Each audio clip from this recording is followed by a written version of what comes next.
రామగుండంలో సింగరేణి పరిరక్షణ సదస్సులో మాజీ మంత్రి హరీష్ రావు మాట్లాడుతున్నారు. లైవ్ చూద్దాం.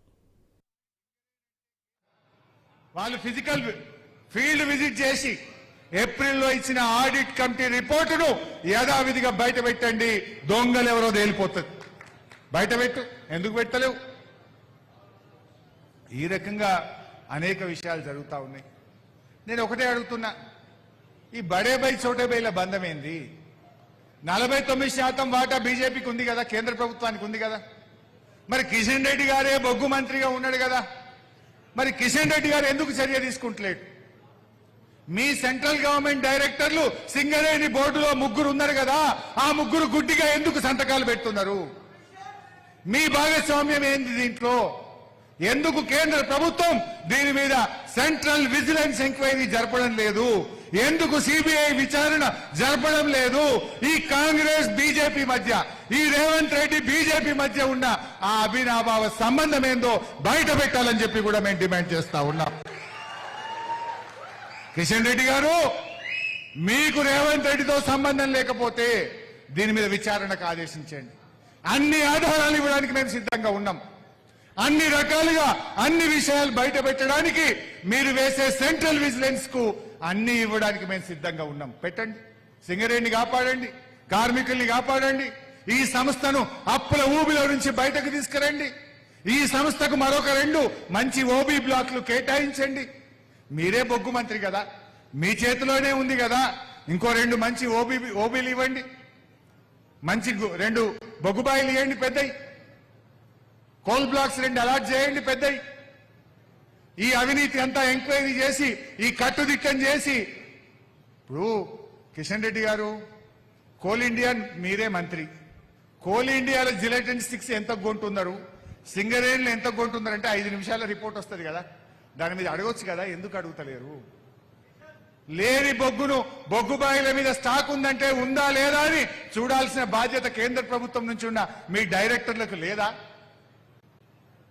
ఇవన్నీ మీద విచారణ జరపాలని చెప్పి కూడా నేను కేంద్ర ప్రభుత్వాన్ని డిమాండ్ చేస్తా ఉన్నా. ఎందుకంటే ఈ అవినీతికి భాగస్వామ్యం వహించిన వాళ్ళని, ఈ తప్పులు చేసి సంస్థకు నష్టాలు చేసిన వారిని విచారణ జరపాలి, వాళ్ళ నుంచి రికవరీ చేయాలని చెప్పి కూడా ఈరోజు నేను కేంద్ర ప్రభుత్వాన్ని డిమాండ్ చేస్తా ఉన్నా. సో సోదరులారా, బహుశా మీకు విషయం అర్థమైందని అనుకుంటున్నా. ఇంకా చాలా ఉన్నాయి కొన్ని స్కామ్లు. నెక్స్ట్ మా అన్నగారు భూపాలపల్లి పెడదామన్నాడు. 12వ తారీఖు భూపాలపల్లి అంటున్నాడు. అప్పటి వరకు ఇంకా మరిన్ని వివరాలతో, మరిన్ని స్కామ్లతో మీ ముందుకు వస్తాం. జై తెలంగాణ.